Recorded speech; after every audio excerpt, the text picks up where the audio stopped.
badai topan dunia, Tuhanlah perlindunganku. Kendati goncang semesta, Tuhanlah perlindunganmu.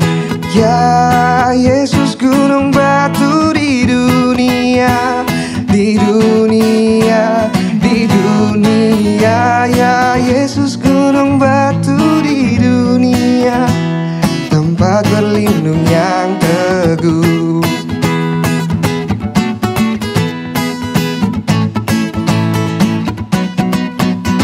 Baik siang maupun malam gelap, Tuhanlah perlindunganmu.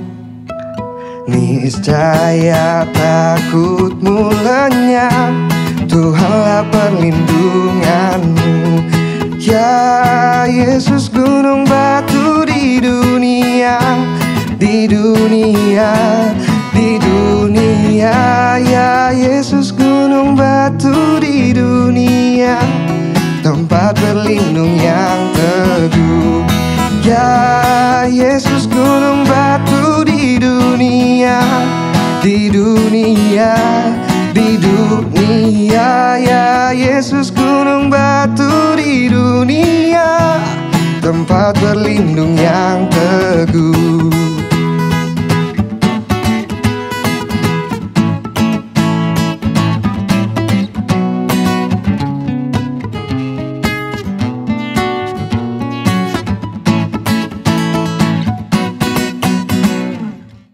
Shalom sahabat Morning Grace, kita akan bersama-sama merenungkan firman Tuhan. Mari kita menyiapkan hati kita memulainya di dalam doa. Mari kita berdoa. Tuhan Yesus, kami sungguh bersyukur dan berterima kasih sebab hari ini Engkau memberikan kami nafas kehidupan. Kami bisa merasakan kasih Tuhan melalui setiap aktivitas kami.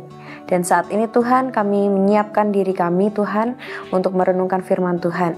Biarkanlah firman Tuhan ini dapat menjadi pedoman bagi kehidupan kami. Terima kasih ya Tuhan Yesus, kami berdoa dan bersyukur. Amin. Hari ini kita akan bersama-sama merenungkan tentang mengasihi sesama di dalam konflik. Ayat bacaan kita terambil dari Matius 5 ayat 44. Tetapi aku berkata kepadamu, kasihilah musuhmu dan berdoalah bagi mereka yang menganiaya kamu. Saudara terkasih, konflik adalah bagian yang tidak terhindarkan dari kehidupan manusia.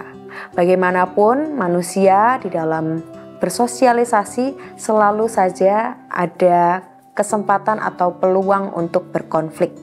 Baik di dalam keluarga, baik di dalam gereja, tempat kerja maupun pergaulan di dalam kehidupan kita sehari-hari.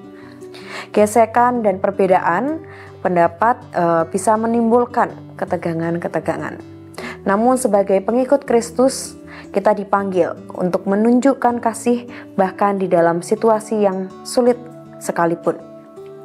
Tuhan Yesus mengajarkan sesuatu yang radikal dalam Matius 5 ayat 44 yang tadi kita baca.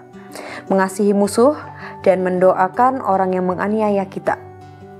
Ini bukan kasih yang wajar menurut pandangan manusia ataupun dunia, melainkan sebuah kasih yang ilahi, kasih yang melampaui logika dan emosi manusia. Mengasihi di dalam konflik itu artinya yang pertama, kita menahan diri untuk tidak membalas. Ketika kita disakiti, respons alami kita adalah membalas. Namun kasih Kristus kali ini mengajarkan kepada kita untuk tidak membalas kejahatan dengan kejahatan. Seperti juga yang disebutkan di dalam Roma 12 ayat 17. Itu yang pertama, menahan diri. Yang kedua adalah mendoakan mereka yang melukai kita. Doa itu bukan hanya mengubah situasi, tetapi juga bisa mengubah hati kita. Dengan mendoakan orang yang menyakiti kita, kita bisa belajar untuk melihat mereka dengan mata belas kasihan. Itu yang kedua, mendoakan mereka yang melukai kita. Dan yang ketiga adalah cara kita supaya bisa mengasihi di dalam konflik, itu artinya dengan kita mau terus untuk mengupayakan damai sejahtera. Orang percaya tentunya dipanggil untuk menjadi pembawa damai. Itu berarti kita mau bersedia secara aktif untuk mengambil langkah, untuk memulihkan hubungan, rekonsiliasi, walaupun itu sulit dan membutuhkan kerendahan hati.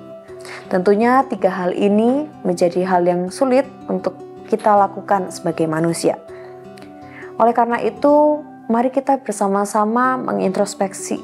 Mari kita bersama-sama merenungkan. Adakah konflik yang sedang kita alami hari-hari ini? Mungkin dengan keluarga, teman, atau rekan kerja. Yang kedua, kita bisa bersama-sama memeriksa dengan meminta permohonan kepada Roh Kudus untuk menolong kita, untuk melihat mereka dengan kasih Kristus. Dan hal yang bisa kita lakukan lainnya adalah mengambil langkah kecil, yaitu cobalah dengan mengirimkan pesan, mengucapkan maaf atau sekedar menyapa, atau cukup mendoakan mereka dengan hati yang besar dan tulus. Mari kita bersama-sama menutup renungan kita hari ini di dalam doa. Tuhan Yesus, kami mengakui bahwa seringkali kami sulit mengasihi ketika disakiti. Oleh karena itu Tuhan, berikanlah hati seperti hati Tuhan yang penuh dengan belas kasihan dan pengampunan. Tolong kami Tuhan untuk menjadi pembawa damai, bahkan di tengah konflik sekalipun. Terima kasih ya Tuhan atas renungan hari ini. Di dalam Kristus kami berdoa. Amin. Di badai topan dunia, Tuhanlah perlindunganku. Kendati goncang semesta, Tuhanlah perlindunganmu.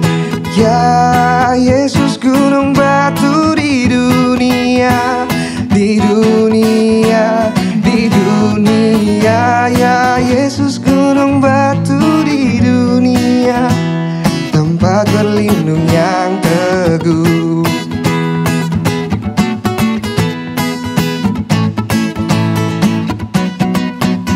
Baik siang maupun malam gelap, Tuhanlah perlindunganmu.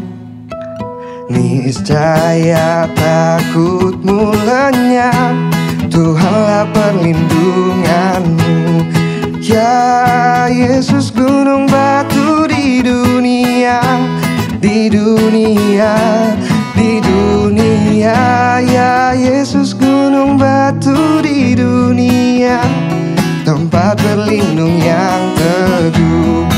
Ya Yesus gunung batu di dunia, di dunia, di dunia. Ya Yesus gunung batu di dunia, tempat berlindung yang teguh.